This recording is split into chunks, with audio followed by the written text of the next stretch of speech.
It's the LFC Agenda. Drew with you, coming at you for a post-Christmas post-match following Liverpool 2. Wolverhampton Wanderers 1. The Reds' third win in a row in the Premier League. Another 3 points in the bag. 9 out of 9. We are back on the road to recovery, Gez. Are we not? Yep, we are on the way up. We are charging up the table. You know what makes me laugh? When you look at when you win a game, but then you look around and all the other teams, well, apart from Chelsea, have won. It doesn't feel quite as good, but you are still relieved because the form that we were in prior to our 7-game unbeaten run was pretty dire. It just shows you how bad we were. They were still scrapping for, top 4 after 9 points. That to me should not be happening. But look, let's focus on the positives. Suspend your thoughts around the performance and talk to me about what the result means in the context of the season for you. Right, this is where I have to remove my Clark Kent glasses and get into Superman powers now. By the way, I did compliment you on your Christmas get-up. I wasn't going to wear my sparkly Santa hat, but then it was like a bit of peer pressure. You sparked me into action. Yeah, if only you knew what was underneath this hat, then you'd understand. But anyway, let's move quickly on. Move quickly on. It's been a lazy day. No, but I think in terms of what that means for us, I think it's just building on that momentum that we seem to have, and it has felt like it's 2 steps forward, 5 steps back, and I think to get that other win, and I've said before, I think at this point, given the form we were in, it is about results at the moment. I think the performances will come, but I think the performances aren't going to come without the results, and the fact that we've got on this run and had, like I said, those 3 wins on the bounce, I think it's just going to set up in good stead for 2026. So I'm pleased. Yeah. And by the way, very Merry Christmas to you and to all our listeners and viewers. Christmas, we're in that period now of, Christmas has taken over our lives, and whether you celebrate it or not, all the days blend into one. I'm not even sure what day it is. I think it might be Sunday. But now the Reds go into a very busy period. We'll get into that in a bit. But let's talk a bit about this performance again. Because going back to the end of the last podcast, I changed my mind again. I was flip-flopping. In my mind, I was like, we need a performance and a result. And then as the game drew near, I was like, we just need a result. I think we got one, not the other. There was, I guess, 20, 30 minutes in the game where we were on it, maybe either side of half-time. But apart from that, it felt nervy overall. What did you make of the performance? Let's talk about that first half specifically, because I fell asleep and Gravenberch's goal woke me up just before half-time. Yeah, I mean, I was driving back home after Christmas and listening to it on the radio, and it just, I think the first half was good. It sounded like we were all over them. We dominated. To score those goals in quick succession, I think was really encouraging, because there's been many a time where we have gone one up, we've kind of then gotten a bit conservative with our approach, whatever. But the fact that they went again and were able to get a second goal quickly, I think was really positive. I wasn't necessarily surprised with that drop off in the second half, because we've been a lot like that this season. But I think that they clearly were there to prove a point, I think. And also, we have to remember the context of the game as well. It was very emotional. Absolutely. It was the first time that we played Wolves. Wolves, Jota also played for Wolves. The fact that they had his kids as mascots, leading the team out. His wife was in the stands, the Wolves team, and been to Anfield and laid down their kind of flowers and everything at the memorial spot beforehand. It was very emotionally charged as well. But I think, putting the emotion of the occasion aside, it was a good start, and a start that you would expect, and actually one that they actually delivered. We haven't necessarily been able to say that quite a lot this season either. So, Thing is, though, we've got a really good record against Wolves over the years, even when we've been going to end of season games when there's potentially a lot on the line, but ended up losing the league a couple of times to City, but we got the job done. And whatever the circumstance, it seems to me, we always pick up the points. This time round, we came into a game where they were absolutely underwhelming underdogs to get anything out of the game. And don't forget, they're still on 2 points for the season going into the new year. I think it was you Yeah. that told me that last pod. And I was like, "What the hell? It can't be right." I was Yeah. googling it whilst as you told me whilst I was on the pod. I was like, "Wow, can't believe it."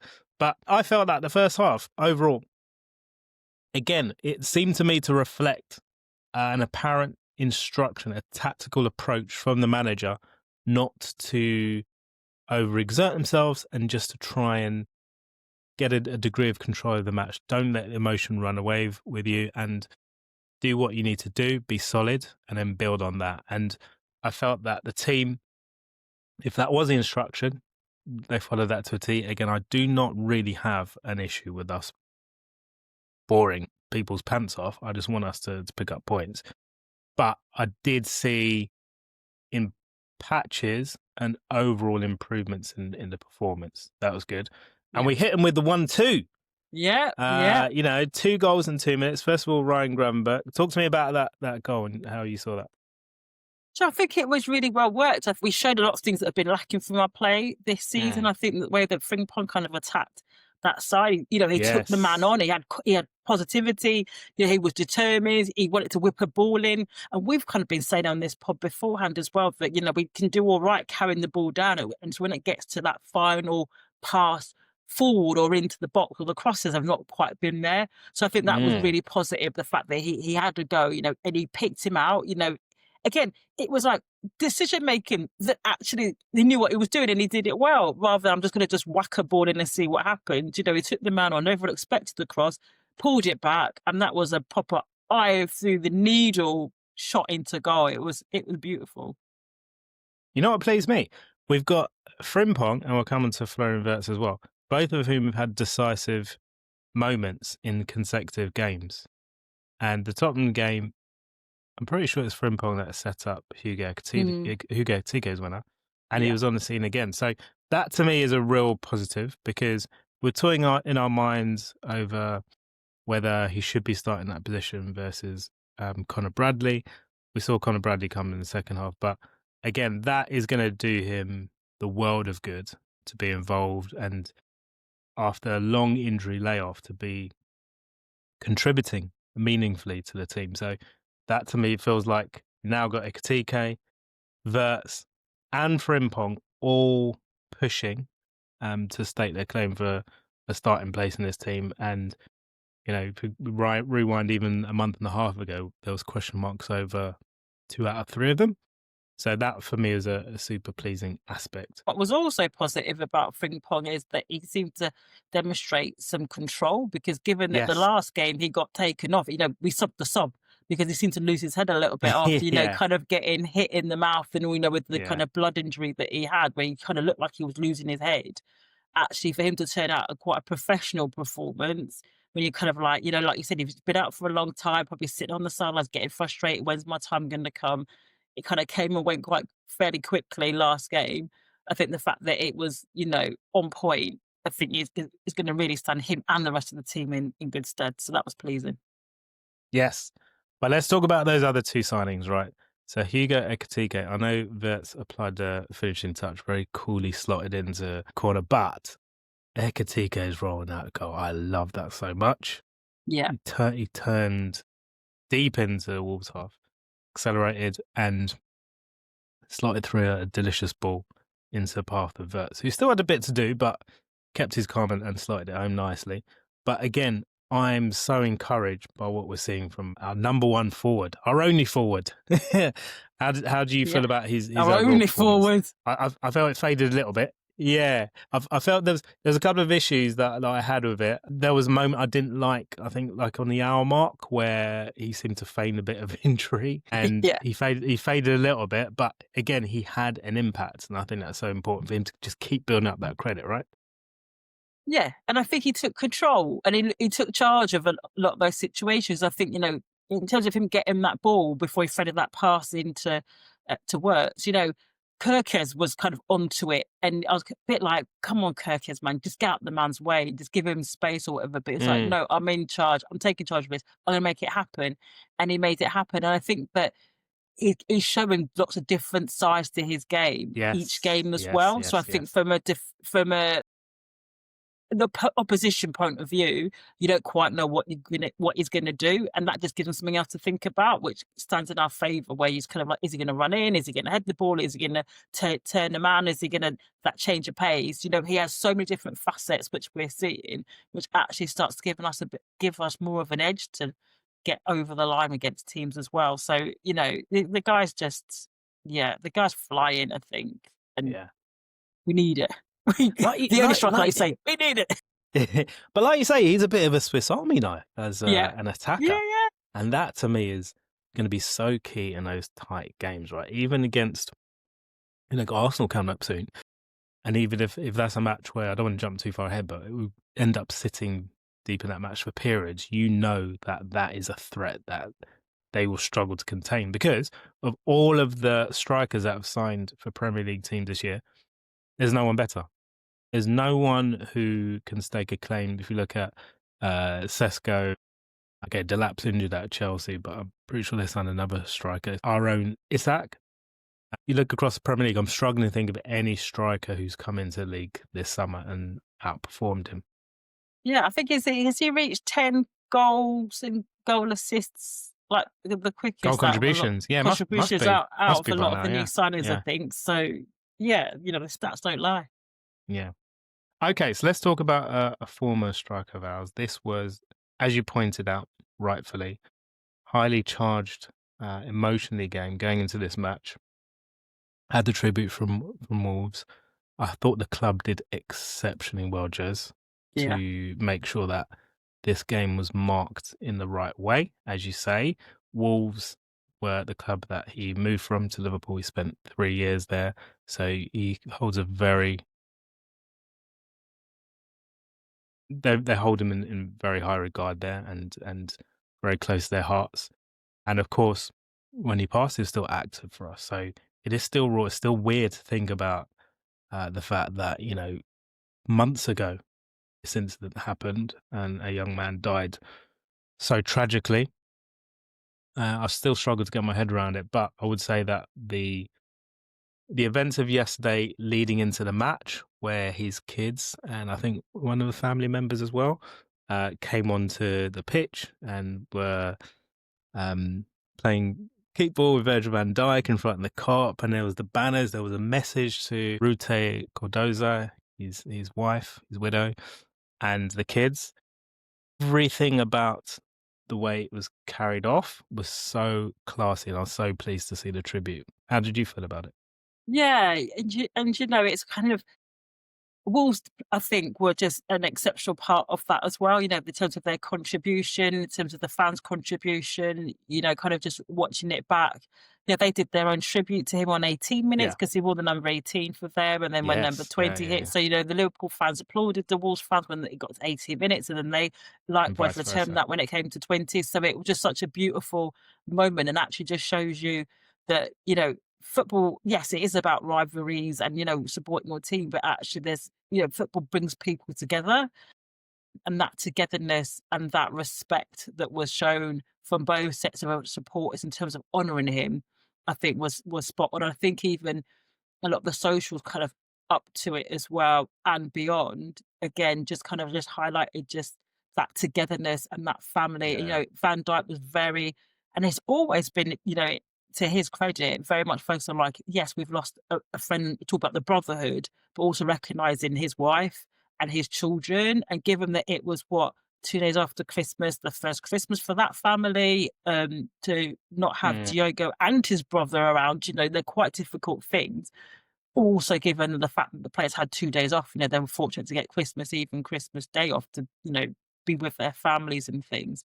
I think that the club handled it with so much class and just so much, they acknowledged it, but it wasn't about the club. They made it about him, about his memory, and about his family, and that's just exactly the way that it should have been. Yeah. Absolutely. Look, I'm one of the things that struck me was the kids were full of so much joy whilst they're on the pitch. So this is something that it's not really going to hit them properly, the impact of what's happened till much later. And it's especially tragic to think of the younger one who's so small, Yeah. any conversations that mum's had to have with him, his reality won't land till much later. So I really do hope they can look back on this day and look back at the footage. And there were some wonderful videos that went on social media from the official LFC site, and the photos and everything that happened, all the coverage. I hope they can look back on it with fondness in time to come. But yeah, I just want to again just say a huge congratulations, yes, to Liverpool, but also, as you say, to Wolves for that tribute. And I thought it was just beautiful. And yeah, I got really emotional looking at the footage back at the little reel that Liverpool put together. But it was fantastic to see. I think there's also a bit of a nod. This is more from fans social rather than the club. Yeah, the fact that Gravenberch got the first goal and his wears number 38, and if you add 18 and 20, Jota's 2 numbers for both clubs, it's 38. There's always going to be some very loose connections and things, but I think that it's very much in the forefront of people's minds up to the game, during the game, and afterwards. Yeah.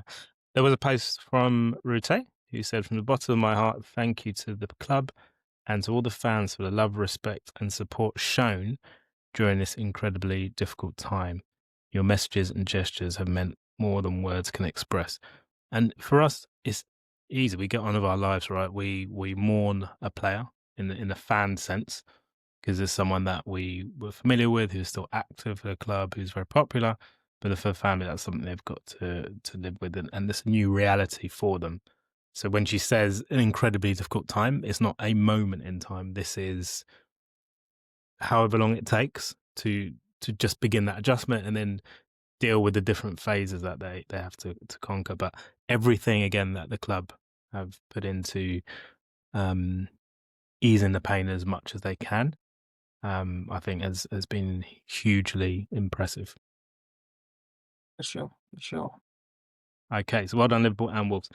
So let's talk about the end of the game, because I got a sense of the Tottenhams, right?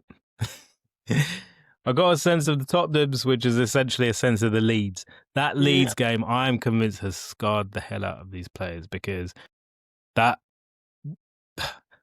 goal they pulled back, I saw a lot of darts aimed at Kanate again. How culpable do you think he was? Because it's set up again, even though it didn't arrive towards the end of the game, but it's set up let's say, a very tense finish where I was looking at the clock with 70 minutes to go.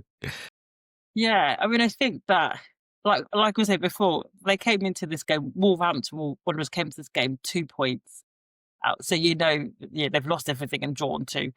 But you just know with Liverpool, we're kind of sometimes the gift that keeps giving it. I was really hoping that this wasn't going to be a Christmas gift to them. And even though, given that we kind of have turned the tide somewhat in terms of the results, I wouldn't say necessarily the performance. I think we're still waiting for that to kind of come to fruition a little bit more. But you always kind of there is that tension and there is that tensity, there's the tension within the fans and also within the players.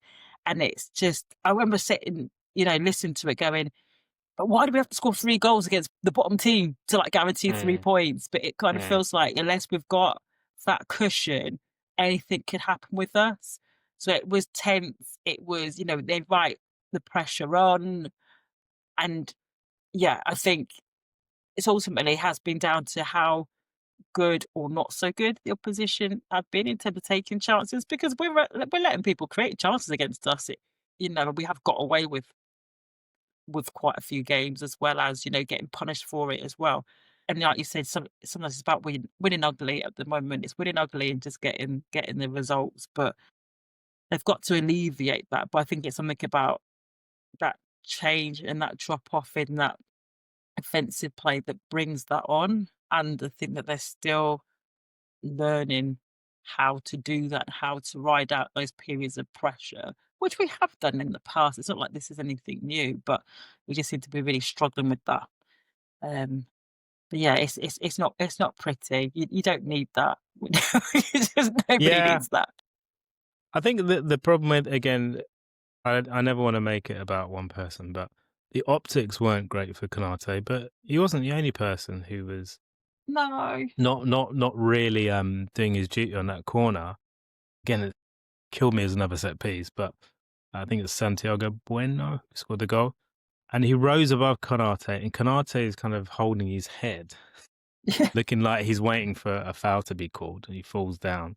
But that play is between Konate and Gravenberch, and I Yeah. thought with a bit more aggressiveness, one of them could have claimed the ball off him. Maybe I'm being harsh. It's like, for me, it's quite telegraphed. It didn't come at pace, and that was completely avoidable. How much? But, go on, sorry. I was just going to ask generally about the set pieces. How much do you put at the door of Liverpool's coaching and their ability to handle set pieces? But also, if you're going to add anything else to my point I made earlier, then please feel free to do so. Yeah, I mean, kind of in terms of both things, I kind of always say if the ball's a good ball in the box, then you can't stop it coming in because, if it's got the position, if it's got the speed, if it's got the trajectory, then you can't. So there's two things then, isn't it? It's like, how do you cut it off at source? Okay, granted, it's a corner, but even just general crosses coming in, somebody's got to cut it off at source, and we've not been that good at closing down the opposition when they're whipping balls in. So that's just bringing on that trouble. I think in terms of, in that goal that they scored, even though he rose above the defenders, it was straight at the keeper, and I was a little bit disappointed with Alisson in terms of the fact that he just kind of powered it back straight where it came from, and I think he could have done a little bit better. And nobody really talks about the goalkeeper, and we always know that Alisson, every season, he's got a mad moment in him. I wouldn't say that was a mad moment, so maybe we have to wait for that to come because, you've seen it against, was it Leicester with Vardy when he came out, did this crazy sliding thing, and so he's always got that in him, but I just think that the keeper could have been better. And I don't really consider that actually, because he does get shielded a lot, and his reputation seems to insulate him from a lot of the criticism that should come his way occasionally. Because as you say, there's always 2 or 3 moments in the season where you're like, well, that was completely avoidable. What happened? What were you thinking about the? Normally he doesn't do that. Normally, out of the keepers that we've got, he's the one who's better at palming it out of danger. So that gives the defence a chance to kind of like reset and get the ball away. If it was Mamadashvili in goal, I'd been like, right, okay. But Alisson, I was a bit like, yeah, mate, you could have done better because you normally have done better. So I think that didn't necessarily help. But it seems to be, we want a lot of space and teams aren't giving it to us, whether they're attacking getting in our box, they're in those corners, it's really crowded and everyone's a bit like, is it you, is it me? And I kind of felt that, I know Konate gets a lot of grief, and there was one moment, I think, when Konate was behind the player, and I can't remember what the ball's player was, and it kind of, was it Mane? Because Mane terrorised him a little bit, the teenager for Wolves, whatever, and he kind of turned him, and I was like, oh, Konate could have done better. But I was like, yeah, but Jones was quite close to him, and Jones was a bit like, oh, Vic, you're going to get the ball. Oh, no, you've not got it. Sometimes he's a bit like, what's going on? Oh, now my football brain's going to switch and I'm going to do something. So there's elements of that, I think, in terms of like covering for each other. But we need to get tighter defensively because we are conceding, we are letting in goals, and we're kind of getting away with it at the moment. But I'll tell you what, if Wolves are to clock up points, there's probably going to be some praise to come at the door of Matheus Mane, who you mentioned there. He's only 18. They signed him from, I think, Rochdale last year. Okay. So quite an unlikely purchase, but he is a Portuguese forward, and he showed a lot of confidence, a lot of bravery on the ball. Remember at least a couple of occasions where he was happy to drive at defence, take shots. There was one in the first half where he actually held off Konate, bullied him, drove at defence, unleashed a slot with a shot that went over. And then there was one on the 70th or 71st minute, I think, where he again drifted in field, unleashed a shot that Alisson couldn't hold on to first time. But again, it was comfortable for the keeper. But again, it just showed that's the play with bravery. Liverpool almost need someone like that themselves. Maybe there's a second Mane in the offing later on down the line. I was thinking that. I was just like, sign this dude up. Yes, Mane Mark II, eh? But it's great to see players that can run with the ball. Yeah. You don't see a whole load of that in the Premier League nowadays. I don't know if it's like now there's more of like a tactical rigidity that seems to arrest a lot of players, or they feel slightly held back by having to function within the system. But that looked to me like a player that Rob Edwards, the Wolves manager, had just given license to go and express himself. And I'm pretty sure that they're going to find it hard to shift him out of the team, even though he is still a teenager. Were you impressed? Yeah, no, really, like you say, and that's what you want, and that's what as fans we want to see footballers playing with freedom and playing with confidence. And that's what makes football entertaining is when somebody, has got the willingness, but also the ability of which a lot of our players within our squad, do have. So it's exciting and it gets the crowd up, it gets the team up, and actually that's what springs the momentum because once you've got somebody who's going to have a go and keep having a go, that just gets everybody else up, and then they all keep going with it as well. And I think that Wolves really did build upon, his tenacity on the ball and what he was offering. And I think without him, then it would have been a lot more comfortable for us than it was because regardless of, whether they had the shots or not, they wouldn't have believed that they could get something from that game because there wasn't that many of them other players that were offering Yeah. anything much. The youngest player seemed to have the most belief. I did Yeah. really enjoy watching him. So I do want to touch on another forward player in our team who had his opportunity, eventually was substituted for Bradley. And by the way, Bradley, towards the end of the game, put in a really important goal-saving challenge. I would go as far as say it was goal-saving. It saved Yeah, for a sure. For certain sure. equaliser. And that would have been 2-2, which would have been hugely embarrassing. But it didn't happen. And then in the next phase of play, he then cleared out for a corner. So he was busy towards the end of the match. But the player that he came on for, Federico Chiesa, I almost think out of necessity and desperation, a lot of people are mentally pinning their hat on, maybe with Salah being out. I just don't believe he's going to be someone to deliver for us. And clearly neither does the manager because he's only putting him in when he's super desperate. But do you think I'm being unfair, or do you feel that he might have a lot to offer? Think he does have a lot to offer. I think whether he is starting 11 material, I think remains to be seen. And I know that's not the way the manager has utilised him, as a player within the squad. I think it was his first Premier League start. Hmm. And given that this is like his second season with us, that tells you an awful lot as well in terms of what the manager thinks of him or how the manager rates him.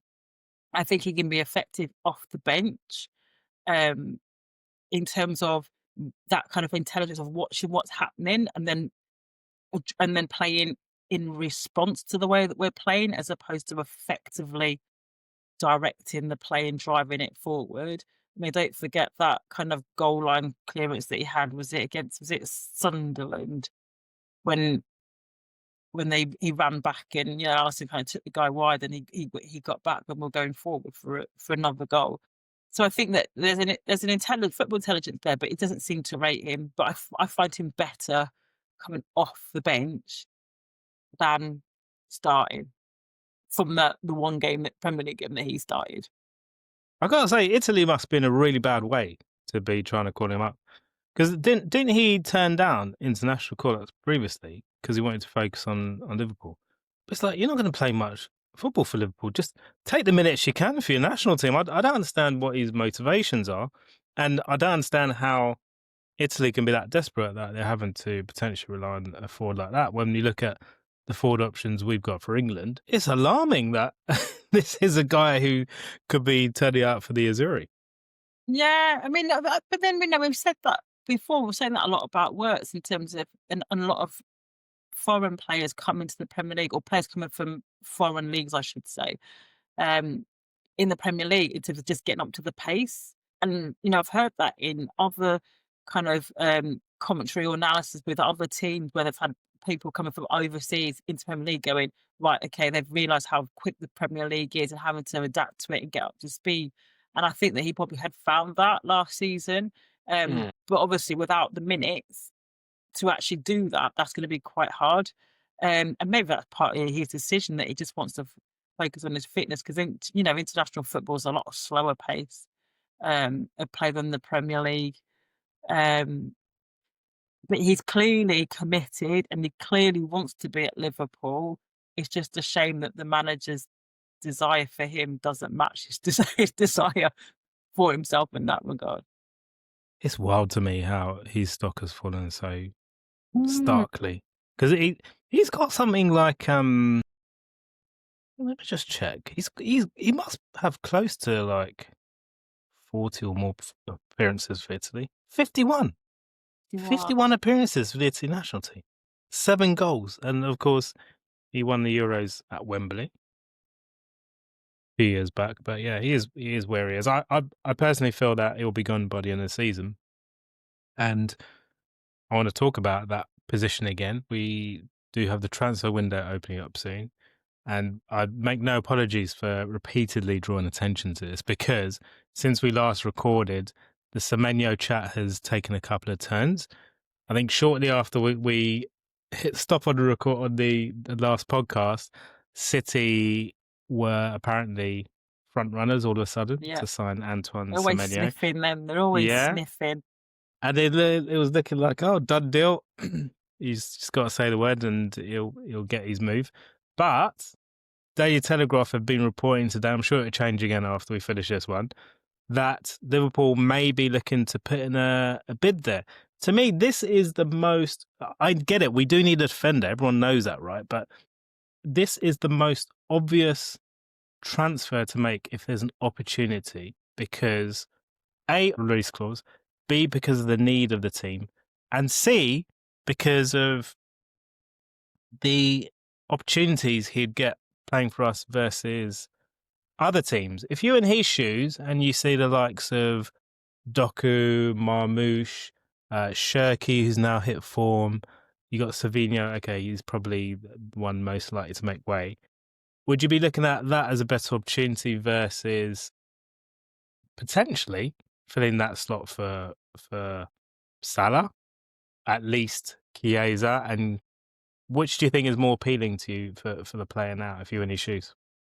I think before all of this talk of the City suddenly being front runners or, kind of in the charge for him, I think that he always wanted to come to Liverpool. I think that Liverpool was his first choice. And I think he recognised the opportunity and the challenge that he could bring something rather than just slotting into a team that's purring and trying to just maintain it rather than actually you could actually come and affect what we're doing and help us kind of lift ourselves back out of the slump we've gotten ourselves into. It, a lot of the things when you get teams like City or even United being mentioned, United are a project. They're a big project. Like you're talking a long term project there at United. Particularly given you don't quite know Yeah, the club set that's up why I and the purposely didn't mention manager. him, but maybe unfairly. Yeah, but the manager, I don't actually know how long he's going to be there. Where you know that there's a commitment given to Slot at Liverpool. You don't know how Do long we? Pep's Do going to we? be. Do we know Well, that? I know, but we always talk about this long-term FSG investment and stuff. And the guy's only been there one In season. He principle, delivered yeah. the Premier League. In principle, out of the 3 managers for those 3 clubs, he's probably the one who's more likely to be the longer term. Pep, is this going to be his last season? Is it just one more? And then what happens when you get somebody new who comes in?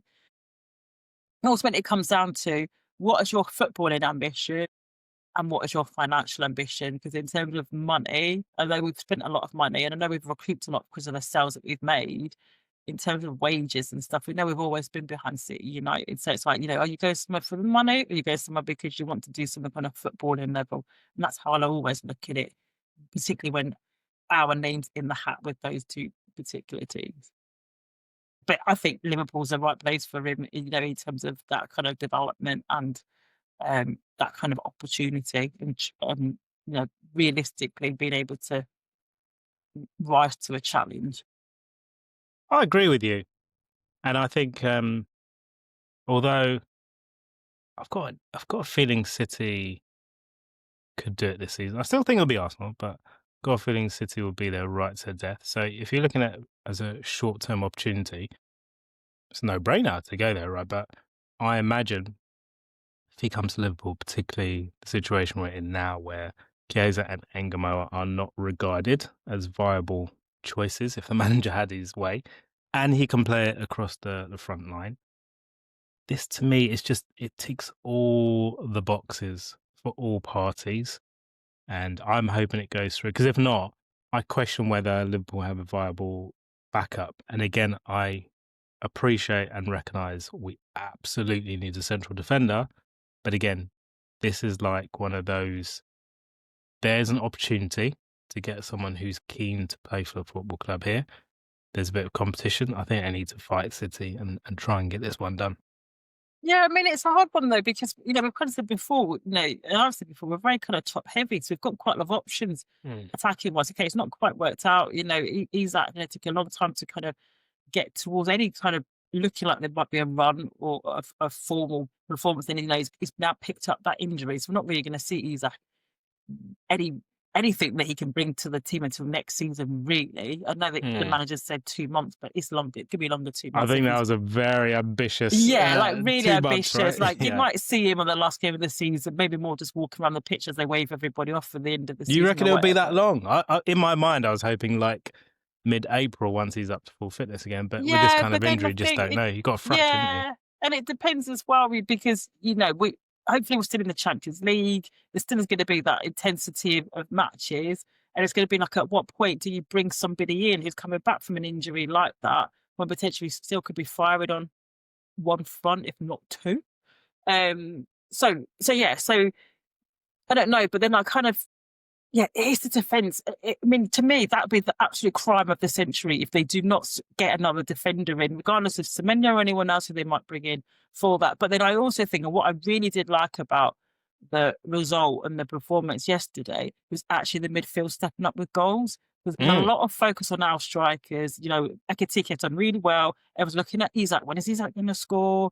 And everything. Salah's not scoring or not got the numbers that he's been getting. But for me, it's just like, where's this midfield been in terms of chipping in with those goals? And they've been missing as well. So it was good for Gravenberch to get a goal. It's been good for Wirtz to get his first goal as well. I want to see more from Jones in that respect. I want to see more from McAllister. I mean, he had a great shot, that hit across the woodwork or whatever. But I want to see more from him, because he has delivered, with goals. But again, it's been wanting. So I think that if the midfield can step up in that regard, then that takes that pressure off the expectation on those forward lines. And then actually between the midfield and the front line, I think we'll be okay, regardless of if we get Semenyo in or anybody else. Like I said, defence is where it needs to be, where that money needs to be spent. And they need to, and if they spend big, because I think that could be the death of our season if we don't do anything on that part of the squad. But I'm greedy, Jess. I want both. I know, and I think we're now going to belong to that false sense of security now, given the amount of money that they spent. Where you're like, you know what, we'll have that, we'll have that, we'll have that. And whether we're going to get transfer windows like that again going forward, who knows? But yeah, in the spirit of the summer transfer window, bring him. And I know Christmas is over, but I still want presents, Jess. And this is like, it's a good reminder. And by the way, Slot has a great habit of constantly reminding us that there were a lot of outgoings, right? So we've still got gaps in this squad. But anyway, that will be what will be. Let's talk about the fixtures before we sign off, because we've got Leeds coming up at home on New Year's Day, followed 3 days later by a trip to Fulham away, and then another 5 days' time, or 4 days' time, we go to the Emirates to face Arsenal. I'm not going to ask you about what you think is going to happen, because we spoke about predictions last time around, but I will ask you about the scale of Liverpool's aspirations, because you said they'll be all right if they do what they need to do. What does that mean? What does being all right mean? Does that mean they're going to squeak into fourth? Does it mean that they might finish third? Have you seen from the recent performances across the league that Liverpool could actually reignite a title challenge? What does that mean? I think I'm telling you, we're still up the table. Now, where up the table gets to, but I think we could potentially be in the mix come Easter time quite easily, because of how competitive and how close a lot of the teams are. I mean, Villa are flying at the moment. 11 wins in all competitions. Ridiculous. But could I see Villa maintaining that for the rest of the season? I'm not too sure, and I think that'd be down to just a lack of experience in terms of that, maintaining that and putting in that. And I think it might be a bit of excitement might creep in because people are talking about them about possible title contenders. And I don't quite see that. But whilst they're there, but they can easily take points off the people around them, which just keeps us in contention with those kind of upper positions in the league. City, yeah, City are putting in a bit of a run, but again, they're a little bit hit and miss. Arsenal, I know that the kind of wins with them or whatever. They've got a few injuries. I can see something happen. So I think in terms of we'll be all right, in terms of we have to be as kind of bang on as we have been in previous seasons to have been with a chance. I think this is a I think season because of where the you points could gap, be all right. they probably do need to be bang on if you're talking about title challenge. But I think for maybe from now on, but I think that, as long as we over those kind of fixtures that you've mentioned, particularly get to mid-January with the results, then I think that will just encourage the performances to come in. And then once the performances come in, then nobody can compete with us. When we're on our game, no, like we can blow away everybody and anybody in this league. And once we get into that form and that kind of, then yeah, then Lord help everybody. There's no stopping us. That's why I say we'll be all right. Just kind of get through this, change that, get that confidence, get the performance underway, and we'll see where we'll get to. Just speaking objectively about Liverpool, and I know we have a bag of frustrations and concerns, and there's things that we want to see improve, and we know the gaps are in the squad. But just looking at us as a football team, there's many results over this season. Ironically, we're still scraping for fourth place, right? But there's many results in this season, performances, where I look at them and think they're still a flipping dangerous team. That Madrid game, what we did going away to Inter Milan, beating Villa, who are Yeah, some kind of super team at the moment, yeah, yeah. convincingly 2-0 at home, overpowering Arsenal to get that 1-0 result. There's lots of indicators that will suggest to me we're still one of the most dangerous teams around. Unfortunately, we're also super vulnerable too. And to my mind, I think we should absolutely be targeting third place. We should be looking Yeah, at Villa. easily. There will be a drop off at some point, and I think it's unrealistic to say you're going to catch Villa, City, and Arsenal at this point. It's just focus on the results. But I can see a scenario where we absolutely take a stranglehold on third place. But I think it will need at least one addition defensively to help our cause in that sense. But those next three games, right? They are coming back to back to back, and it can either leave you in a very flat place or actually see you a lot closer to the top than you thought you could be. So let's hope it's the latter. And let's hope on New Year's Day against Leeds, they pay them back for that crushing 96th minute equaliser, was it? After we were 2 goals Yeah. up, because that one's still sticking in my throat. And the good thing for us is that's coming around quite quickly after that result. Sometimes you can be like a good 3-4 months in between, the return fixture or whatever. And I think they're gonna have that in the back of it, can have that in the back of their mind. So I think that would be a good one in terms of the kind of confidence really. Because yeah, you're right, we have been we have been vulnerable, but I think the vulnerability not necessarily been the goal they conceded, it's the mentality and it's like the heads to dropping of the team. Whereas Psychological. the psychological, that's what I'm looking for. Because previously, you can concede a goal and they wouldn't care. They'd be like, yeah, and what? We know what we're doing. And it's that bit for me. Once that changes, then I don't have any fear. But I think to say now what we just after Christmas that we're fourth, given the results and that we had, and however many losses and how many games, I'm just amazed at that. I'm amazed at that because we have climbed the table in a way that you couldn't necessarily see, a couple of months ago. Okay, let's have a quick look at this table, shall we? Because I think at the moment, let me just share my screen. Go on to the Beeb. At the moment, you'd say that this title race is between 3 teams, right? because there's a 7-point gap between third and fourth. But there we are, 3 points clear of Chelsea, who choked again, this time at home to Villa, who next go to the Emirates. That is going to be a cracker of a game. And then you've got United, who in victory were abject. I think they had something like 34% possession. They stank the place out.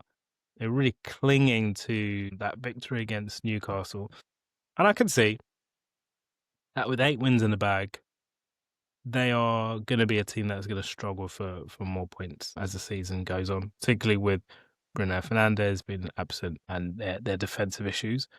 And then beyond that, I don't really look at any of those other teams and think to myself, there's a battle for fourth with those other guys. But if we're to look ahead, it's Villa. But if we look behind us, who do you think poses the biggest threat? Behind us? I wouldn't say it poses a big threat, but I think, you can't rule out Chelsea. I think they're very kind of Jekyll and Hyde, like we've been this season. It just depends how they go, but the kind of mood music around the manager at the moment might not be helping them.